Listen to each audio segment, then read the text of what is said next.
अस्सलाम वालेकुम, मैं हूँ अलीना फ़ारूक शेख।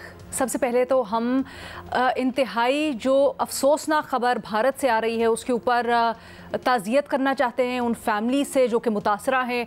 तकरीबन 200 से ज़ायद लोग एक एयर इंडिया की परवाज़ में सवार थे जब वो क्रैश कर गई। इंतहाई दिलखराश अफसोसनाक वाक़या, और हम उम्मीद करते हैं कि सब्र कहीं ना कहीं से आ जाए जो फैमिलीज़ हैं मुतासरीन की, उनको और कोई ना कोई उम्मीद की किरण, कोई मुआवजा हो जाए। विद दैट आगे चलते हैं और आलमी मंजरनामे से एक और आज सुबह बड़ी तशवीशनाक खबर आई, और वो ये थी कि अमरीकी मीडिया ने दावा किया कि इसराइल ईरान के ऊपर हमला करना चाहता है। आपको पता है खदशात जाहिर किए जा रहे थे, कुछ दिनों पहले हमने भी इस चीज़ को मौजूए गुफ्तगू बनाया, लेकिन अब अमरीकी मीडिया ने बाज़ाब्ता दावा किया कि उनके पास ना सिर्फ इस तरह की रिपोर्ट्स मौजूद हैं बल्कि इसराइल ने अमरीका को इत्तला भी की, पेशगी कि वो ईरान के ऊपर हमला करने वाले हैं या कर सकते हैं बहुत जल्द ही। और इसी के पेश नज़र अमरीका ने मशरिक़ वुस्ता से जो अपने मुख्तलिफ साइट्स हैं फ़ौजी, उनसे अमले को भी वापस बुला लिया या साइट्स को खाली करने के अहकामात जारी कर दिए। बहुत ही तशवीशनाक है। इसके इम्प्लिकेशंस क्या होंगे, ये हरकत इसराइल करना क्यों चाहता है, ये सब कुछ हम एक्सप्लोर करेंगे। आपको पता है कि एक डील इस वक्त अमेरिका और ईरान के दरमियान में चल रही है, उसके ऊपर मुज़ाकरात चल रहे हैं, जिसका एक और दौर अभी इतवार को भी होना है।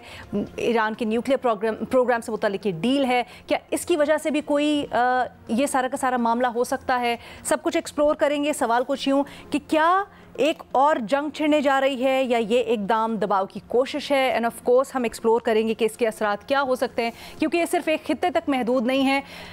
अगर इस तरह का एक और कॉन्फ्लिक्ट जन्म लेता है दुनिया में, तो फिर बहुत और ताकतें हैं दुनिया में जो कि दरमियान में पार्टिसिपेट करती हैं, हिस्सा लेती हैं, और उनके क्या हो सकते हैं रिएक्शंस। हमें ज्वाइन करें सारी डिस्कशन के लिए मज़हर अब्बास साहब मेसा स्टूडियोज़ में मौजूद हैं, महमूद सरफराज साहिबा, फैसल वरायत साहब और इरशाद भट्टी साहब भी हमारे साथ मौजूद हैं। फैसल, आपसे शुरू करते हैं, बिकॉज़ पिछली दफ़ा आपने कहा कि आपको लगता है बहुत ज़्यादा कभी इस बात का इम्कान है कि इसराइल अटैक कर देगा ईरान के ऊपर। अब इस तरह की जो रिपोर्ट्स आ रही हैं, आपको लगता है अभी भी कि फॉलो थ्रू करेंगे? क्या वजह है इसकी, और अगर ऐसा होता है तो उसके इम्प्लिकेशंस क्या हो सकते हैं? बहुत शुक्रिया। देखिए, मेरी पिछली दफ़ा भी जो मेरी राय थी कि वो ज़रूर करेगा, उसके पीछे रीज़न ये थी कि देखिए, आम तौर पर 20% इनरिचमेंट यूरेनियम की U-235 की ज़रूरी है वेपन ग्रेड के लिए कम अज़ कम, और जो पीसफुल प्रोजेक्ट्स के लिए, रिएक्टर्स के लिए और एनर्जी के लिए जिस इनरिचमेंट की ज़रूरत होती है वो 3 से 5% होती है। जब ईरान 20% से ऊपर क्रॉस कर गया था, तब से मैं ये समझ रहा था कि अब किसी भी वक्त इसराइल और अमेरिका मिलकर ईरान के ऊपर अटैक करेंगे और उसकी सलाहियत किसी ना किसी तरह बाय एनी मीन, मुज़ाकरात से या हमले से वो वापस लेंगे। आपके जहन में रहना चाहिए कि सीरिया में 2007 में और उससे पहले इराक में ये लोग बॉम्बिंग करके उनकी न्यूक्लियर साइट्स को तबाह कर चुके हैं, जहाँ पर इनका ख्याल था कि इनरिचमेंट हो रही है। लिबिया में भी काम शुरू हुआ था तो वो भी इन्होंने बंद करवा दिया था। सो इससे पहले एक पूरा रिकॉर्ड है कि जहां भी मिडल ईस्ट में न्यूक्लियर पर काम होगा, अमेरिका और इसराइल उसको बंद करवाएंगे, वो किसी भी तरीके से करवाएं। और अभी जो कल रिपोर्ट आई है IAEA की, उसके मुताबिक तो ईरान 60% से ऊपर इनरिचमेंट कर चुका है, और साइंस ये है कि 120 तक मुश्किल काम है, और 20% के बाद 90% तक लेकर जाने के लिए, जिसमें कि वेपन ग्रेड है, वो बहुत आसान है। तो वो ऑलरेडी ईरान मुश्किल पार्ट कर चुका है। लिहाजा मुझे कोई वजह समझ नहीं आती कि ईरान इस सलाहियत को छोड़ेगा, और मुझे कोई वजह समझ नहीं आती कि इसराइल और अमेरिका इसको मुकम्मल करने देंगे। इस वजह से मुझे यकीन है, अफसोस की बात है, लेकिन ये दोनों मुल्क इसको रोकने के लिए किसी भी हद तक जाएंगे।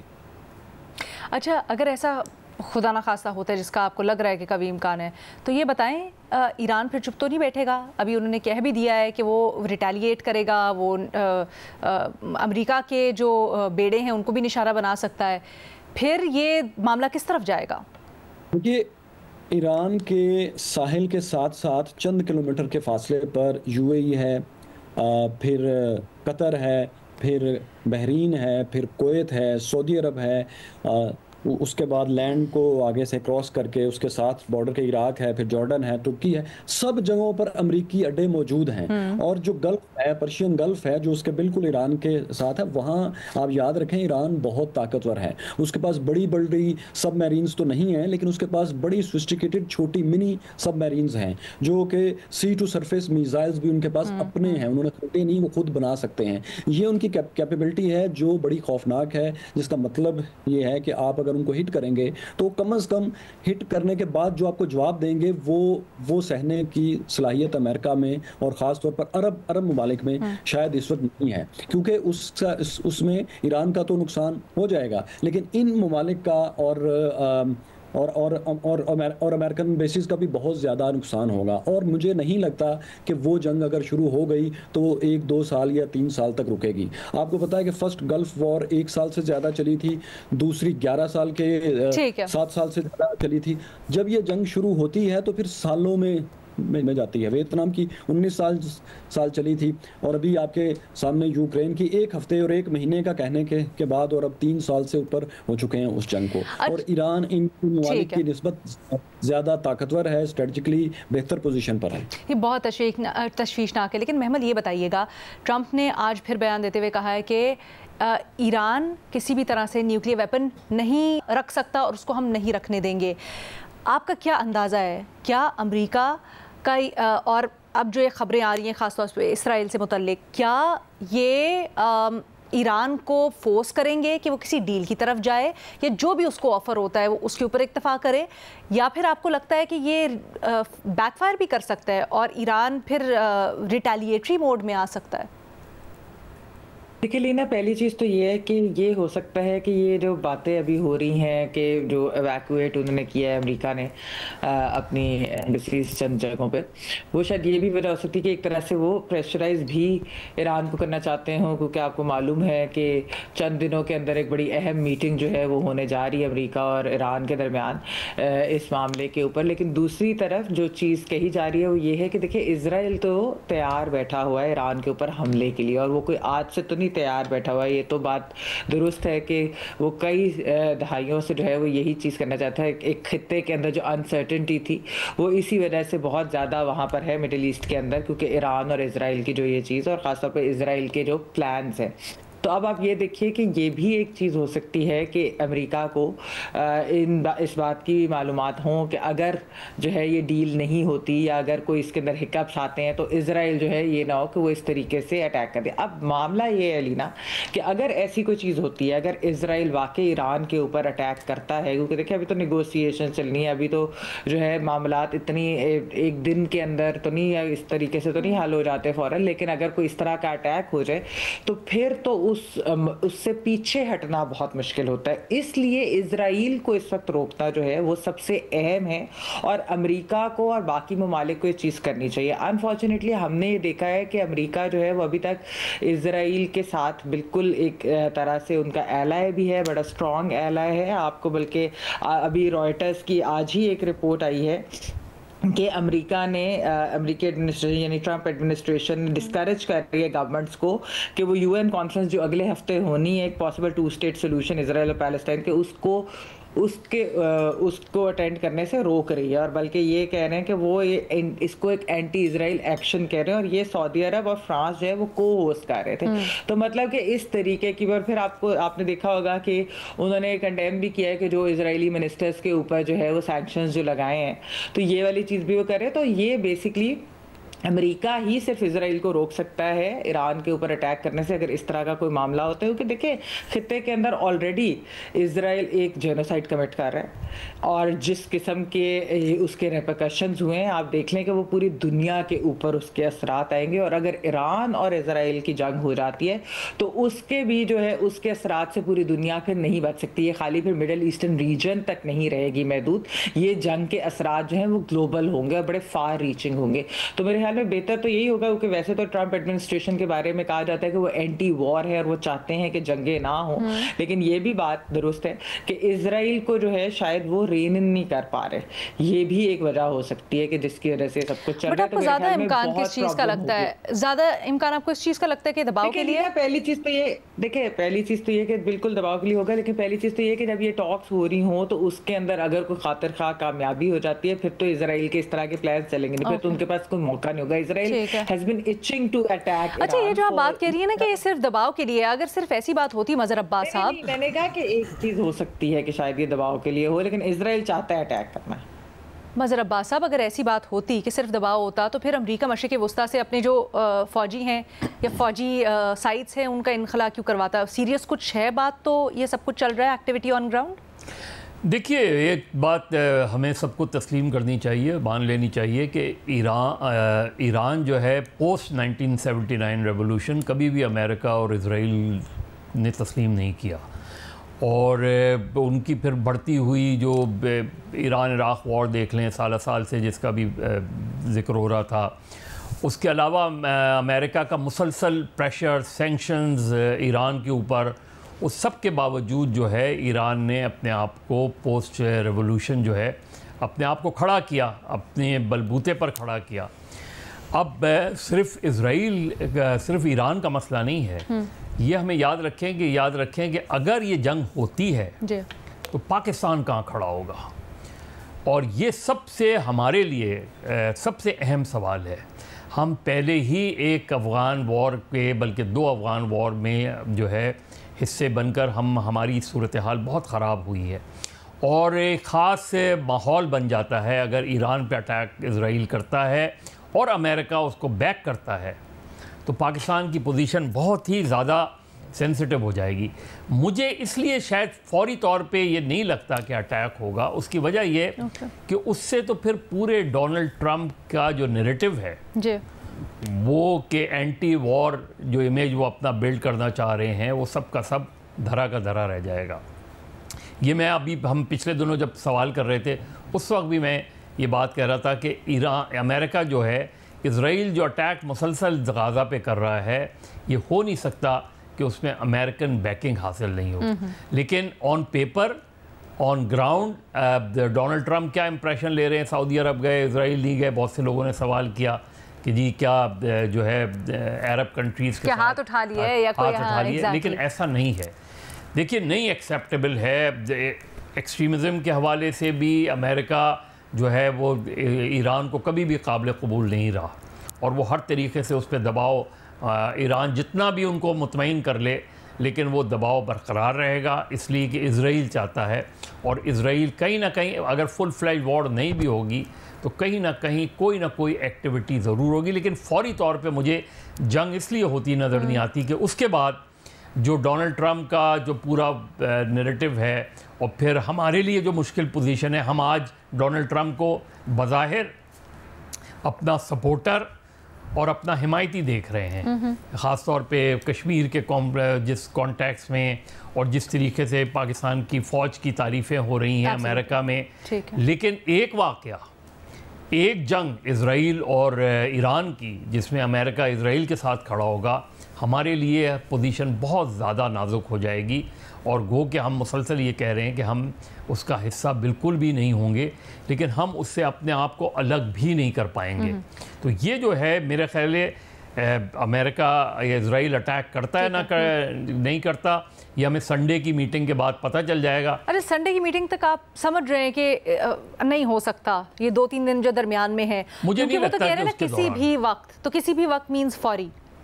मुझे नहीं लगता कि फौरी तौर पे इतनी जल्दी कोई एकदम कल रात या परसों रात कोई स्ट्राइक हो जाएगी उस वक्त, क्योंकि उसके बाद तो फिर इतवार की मीटिंग ही पोस्टपोन हो जाएगी ना। उसके बाद अगर अटैक हो गया, मीटिंग का कोई जवाब ही नहीं रहता ना। भट्टी साहब, आपकी क्या राय है? आप इसको किस तरह से देख रहे हैं? बस रात से पहले जरा इसके ऊपर बात कर लेते हैं। मैडम शेख, जहाँ तक मैं समझाऊँ, मुझे तो ऐसा ही लगता है कि ये जो है ये इतवार से या जो छठा दौर है उससे पहले हमले की कोई बात नहीं ऐसी। ठीक है, तैयारियाँ हो रही होंगी, लेकिन पहले ये मुज़ाकरात का जो छठा दौर है ये होगा, और उसके बाद आगे होगा इसको देखकर। बाकी जहाँ तक मैडम शेख इस बात का तल्लुक है, फैसल वड़ाई साहब की बातों में वज़न है गो के, और मेरी तो दुआ है कि ऐसा ना हो। लेकिन ये ठीक बात है कि लीबिया, शाम, इराक सब कीमत भुगत चुके जोरी सलाहियत हासिल करने की ख्वाहिश की, और ये इसलिए नहीं कर पाए क्योंकि इसराइल को इस खित्ते में कोई इस्लामी जोहरी या इस्लामी एटमी कुव्वत जो उसके इर्द गिर्द हो वो काबिल कबूल नहीं है। और जाहिर है तो जिसने भी इस तरह की कोशिश की उसने संगीन नताइज भुगते। दूसरा, अमेरिका, बरतानिया, यूरोप, इसराइल ये तो हैं ही इस हक़ में कि ईरान के पास जोहरी सलाहियत नहीं होनी चाहिए, लेकिन जो ईरान के इर्द गिर्द उसके अरब ममालिक हैं ये भी नहीं चाहते कि ईरान के पास कोई जोहरी सलाहियत हो या ईरान एटमी कुव्वत बने। तो लिहाजा सारों का इस बात पे इत्तफाक है कि ईरान को जोहरी सलाहियत हासिल इसके पास नहीं होनी चाहिए और इसको हासिल नहीं करनी चाहिए। एक ये भी बड़ा अलार्मिंग है। तीसरा, मामला सिर्फ गो के यूरेनियम का ही है, जोहरी सलाहियत का ही है, लेकिन इससे आगे भी चीज़ है कि अगर जोहरी सलाहियत रखता है ईरान, इस तरफ जाता है, तो फिर तो ज़ाहिर है हमला होगा, फिर तो सारी चीज़ें इसको बाज रखने के लिए एक होगी। और ट्रंप साहब जैसे मज़हर साहब कह रहे हैं कि वो पूरी दुनिया में अमन का कर रहे हैं और अमन के दाई बने हुए हैं और अमन की बात कर रहे हैं, तो वो फिर इस तरह करेंगे कि मैंने दुनिया को एक बड़ी तबाही से बचाया है, मैंने एक इंतहा पसंदों के हाथों जो एटमी कुव्वत है उससे लोगों को बचाया, पूरे खित्ते को बचाया है, और मैंने एक बड़ा अहम काम किया है और बड़ा कमाल का काम किया है। तो फिर वो इस तरफ चले जाएंगे। और अगर जोहरी सलाहियत नहीं रखता ईरान, तो फिर ईरान क्या होगा? फिर इसराइल के लिए ईरान बन जाएगा फ़लस्तीन, शाम, इराक, उर्दन, यानी एक तर्न वाला। और फिर यहाँ बात रुकेगी नहीं, फिर अगला मरहला होगा ईरान से इस्लाम पसंदों का ख़ात्मा और सो कॉल्ड मगरबी जमहूरियत लाना, और ईरान को इस काबिल कर देना कि वो ना खड़ा हो सके और ना बिल्कुल लेटा हुआ हो, बस बिल्कुल जिस तरह इराक है, जिस तरह शाम है, जिस तरह उर्दन है, जिस तरह लीबिया है, इसी तरह का ईरान फिर एक बना के इसराइल के सामने रखा जाएगा। तो मामला इस वक्त मेरे ख्याल से गो के पहले इनडायरेक्ट या छोटे मोटे हमले ईरान इसराइल पे कर चुका, इसराइल ईरान पे कर चुका, लेकिन अब सूरत हाल ये है कि जैसे ये आप कई बार ये डिस्कस कर चुके हैं कि हिजबुल्लाह की कमर तोड़कर, हमास की लीडरशिप मार कर, इस्माइल हानिया, हसन नसरुल्लाह, कासम सुलेमानी को शहीद करके और गज़ा को कब्रिस्तान बनाकर अब ईरान का वाहिद हदफ है, इसराइल का वाहिद हदफ है ईरान, और ये आखिरी ख़तरा है। और इस आखिरी ख़तरे का जो मेन ख़तरा है वो जोहरी सलाहियत है।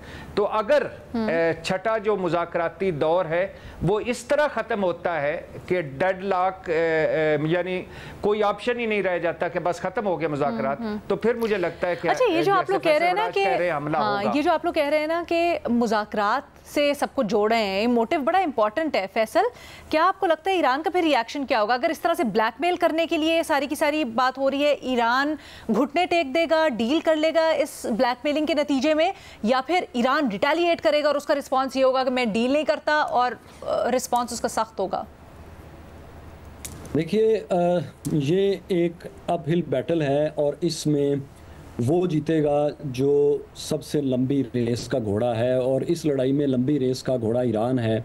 इसराइल के पास वक्त बहुत कम है क्योंकि अक्टूबर में और अप्रैल में उसने S-34, S-300 उनके एयर डिफेंसेस को तबाह कर दिया था। अब उसके पास छोटी सी एक विंडो है चंद महीने की, जब तक ईरान अपने डिफेंसेस रिपेयर नहीं कर लेता तब तक उसके पास टाइम है कि वो जितना जल्दी हो सके एक डिसाइसिव अटैक कर ले। जैसे ही अगले चंद महीनों में ईरान ने अपने डिफेंसेस को फिल कर लिया, फिर ये विंडो ख़त्म हो जाएगी या फिर और छोटी हो जाएगी, कम से कम ये कि वो विंडो नैरो हो जाएगी। अच्छा, जैसे कि मैंने हिस्ट्री का आपके सामने रख के बताया कि ये पॉसिबल ही नहीं है कि ईरान को एटमी सलाहियत हासिल करने दें, वो यूरेनियम को वेपन ग्रेड तक जाने दें। इस वक्त जितना 60% जो वो इनरिच कर चुका है, उसका मतलब ये है कि एक स्मॉल एटॉमिक बम तो वो बना सकता है इस यूरेनियम के साथ भी। तो they are still on the point कि जहां पर उनके पास एक एटमी सलाहियत है, 90 तक जाएंगे तो वो सलाहियत स्मार्ट हो जाएगी। अच्छा, ईरान को अब रोकना नामुमकिन है, ये भी आप लिख लें बात, क्योंकि अगर 20% से ऊपर कोई मुल्क चला जाता है तो उसका मतलब है कि उसके साइंसदान, उसके स्टूडेंट्स, उसके पास कैपेबिलिटी, उसके लेबॉर्ट्रीज इस हद तक आ गई हैं कि अब आप उसको कुछ भी कर दें, अब वो दोबारा इस मुकाम तक चला जाएगा। हाँ, उसको चंद साल और लगेंगे, लेकिन वो दोबारा इनरिचमेंट कर लेगा। अगर ईरान को रोकना है तो इनको रजीम चेंज करना पड़ेगी, उसके ऊपर कब्जा करना पड़ेगा और उसके ऊपर हैवी बम्बारमेंट और बहुत ज़्यादा बड़े हमले करने पड़ेंगे, जिसके लिए कि हथियार इसराइल के पास नहीं हैं। इसराइल के पास जो हथियार हैं वो F-35 के ज़रिए या अपने मिसाइलों के ज़रिए अगर अटैक करता है तो उसके पास तो, इन तैयारों के पास तो इतना फ्यूल ही नहीं है कि वो ईरान तक आकर वापस भी जा सके। अच्छा। क्योंकि F-35 की भी हम बात करें तो ज़्यादा से ज़्यादा वो 1000 किलोमीटर तक रिफ्यूलिंग के बगैर चले जाएंगे। लेकिन ईरान के तेहरान के पास आके अगर वो बमिंग करने का प्लान करते हैं, या आप छोड़ें वो इराक में रहकर भी इसके ऊपर बमिंग करने की कोशिश करते हैं, जैसा कि उन्होंने पहले किया था, तो वो भी 1000 किलोमीटर दूर है। तो 1000 किलोमीटर आना और फिर वापस जाना, तो इतना तो उनके पास फ्यूल ही नहीं है, वो रिफ्यूलिंग के बगैर। यानी सादा अल्फाज में आप ये कहना चाह रहे हैं इसराइल बमुकाबला ईरान तो इसराइल का पलड़ा भारी नहीं होगा।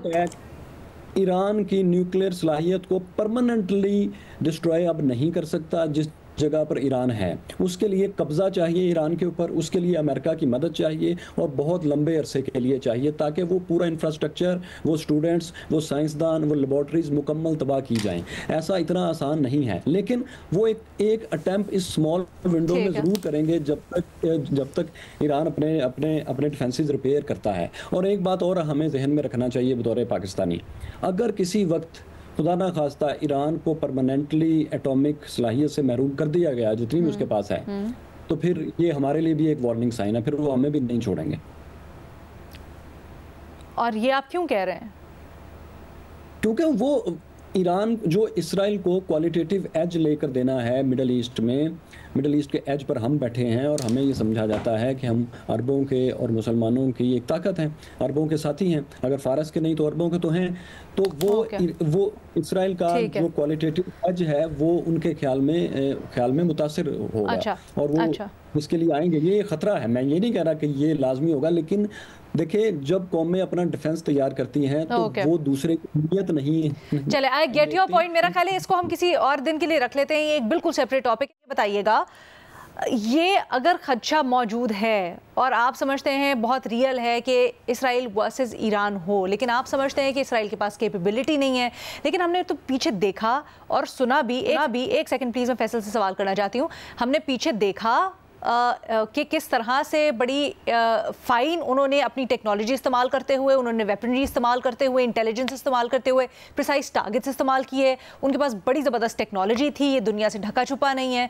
तो फिर ऐसे कैसे हो सकता है कि वो इतना बड़ा कदम ले और करने की थ्रेट भी दे दे और फिर फॉलो थ्रू ना कर सकता हो, ये सख्त ना हो उसके पास? देखिए मैं आपको दोबारा बताता हूँ। देखिए, एक चीज़ है कि ईरान को परमानेंटली डिसेबल कर देना, क्रिपल कर देना कि वो एटॉमिक सलाहियत वेपन ग्रेड की हासिल ना कर सके, एक बात ये। दूसरी बात ये है कि उसको इतना डैमेज किया जाए कि वो डिले हो जाए, उसका स्मार्ट वेपन जो है वो 10-15 साल डिले हो जाए। डिले इसराइल करने की सलाहियत रखता है, लेकिन परमानेंटली क्या वो ईरान को रोक सकता है? नहीं रोक सकता। अमेरिका की मदद के साथ रोक सकता है। नहीं सर, लेकिन ये बताएं ना कि डिले भी कितना। आप कह रहे हैं कि वो डिले करने के लिए भी उनको काफ़ी सख्त चाहिए होगी, वो अलोन नहीं कर सकते, अमेरिका के साथ करेंगे, उनके पास इतनी। सिंपल सी बात है, मैं ज्यादा कॉम्प्लिकेशन में नहीं आता आपके सामने जा रहा हूं, मैं बता रहा हूं कि जिन वेपन मेरा सर नहीं, एक सेकंड, जाहिर बात है जो भी ऑफेंस करता है इसराइल, ईरान उसका जवाब देगा, राइट? ईरान तो फिर चुप नहीं रहेगा। वो जवाब पर ना आए। अभी तो सिर्फ इसी पर रहे हैं कि ईरान अगर जवाब नहीं भी देता तो क्या, अभी ज़ाहिर है जवाब तो वो देगा, लेकिन आप सिर्फ इस बात को भी नोट करें ना कि 100 मीटर से नीचे जाना और उनको उसकी सलाहियत को परमानेंटली डिसमेंटल करना या टेम्परेरीली भी उसको तबाह करना, उसके लिए जितना प्रिसीजन, जितना हैवी अटैक चाहिए उतना अकेला इसराइल नहीं कर सकता। छोटी सी बात मैंने आपको बताई कि तो सिर्फ रास्ते में रीफ्यूलिंग के लिए तो अमेरिका की मदद चाहिए। इसराइल के पास सर, अगर आपको लगता है कि बहुत लंबा अरसा चाहिए होगा इस तरह के छोटे अटैक्स करके इसराइल को, वो कैपेबिलिटी नहीं रखता, तो फिर उसका जब मोटिव अचीव ही नहीं होगा इमिनेंटली, फिर दूसरी तरफ से ये भी खदशा है कि ईरान अटैक कर देगा, तो फिर फायदा क्या हुआ इसराइल और अमेरिका को ये सारी की सारी एक्सरसाइज करने का? क्या हासिल होगा? मिलिट्री लॉजिक ऐसे देखिए, मिलिट्री लॉजिक बहुत वक्त इस तरीके से अफेक्ट करती, इस तरीके से ऑपरेट करती है कि अपना फौरी ऑब्जेक्टिव हासिल किया जाए, बाकी बात बाद में देखी जाएगी। ईरान के जो उसके डिफेंसेस तबाह हुए हैं उसमें इसराइल के पास ये ऑप्शन है कि वो एक दफ़ा ईरान को रोक ले 10-15 साल के लिए। वो इस ऑप्शन को, मुझे कोई मिलिट्री लॉजिक समझ नहीं आती कि वो इस ऑप्शन को इस्तेमाल ना करे। मज़हर अब्बास, आप कुछ कहना चाह रहे हैं? देखिए, प्रॉब्लम ये है कि अभी जब इज़राइल ने ईरान के अंदर फ़लस्तीनी रहनुमा को मारा था, उसके बाद ईरान ने कहा कि हम अपने वक्त पर जवाब लेंगे, लेकिन हमने देखा कि कुछ नहीं हुआ उसके बाद भी। दूसरे ये कि इज़राइल ने हिज़्बुल्लाह को ऑलमोस्ट क्रिपल्ड कर दिया। इस वक्त जो ईरान की जो असल फोर्स बाहर रही है वो हिज़्बुल्लाह रही है। हिज़्बुल्लाह के टॉप कमांडर को उन्होंने मार दिया, और उसके बाद हमने सूरत हाल देखी कि हमास, हिज़्बुल्लाह, ये दोनों रेजिस्टेंस जो पावर्स थी अगेंस्ट इज़राइल, वो कमज़ोर हुई। और उसकी वजह क्या है? हम जब ये कह रहे हैं कि ईरान जो है वो स्ट्राइक करेगा और ईरान पर अगर हमला हुआ, प्रॉब्लम ईरान के साथ ये है कि ईरान आइसोलेशन में खड़ा है इस वक्त। अच्छा, आप बताएं ना, दुनिया की कौन सी कुव्वतें हैं जो ईरान के साथ? Sir, China to start off with, हमें पता है सऊदीया और ईरान के दरमियान में चाइना ने बड़ा किरदार अदा किया। फिर चाइना आएगा तो रशिया का भी बड़ा किरदार है एंड ऑल ऑफ दैट। वो इसीलिए मैं कह रहा हूँ कि जंग आसान नहीं है। जंग इसीलिए आसान नहीं है क्योंकि सिर्फ फिर ईरान मसला नहीं होगा, फिर ज़ाहिर है चाइना ने बड़ा रोल प्ले किया है ईरान और सऊदी अरब को मिलाने में, ईरान और सऊदी अरब को करीब लाने में, तो ज़ाहिर है वो अपनी जगह है। लेकिन आप अगर ये देखें कि इज़राइल ने सिर्फ गज़ा में जेनोसाइड नहीं किया, इज़राइल ने चुन चुन कर ईरानियन लीडर्स को भी चुन चुन के टारगेट किया, उनके सपोर्टर्स को भी चुन चुन के टारगेट किया, हमास के भी टॉप लीडर्स को टारगेट किया उन्होंने।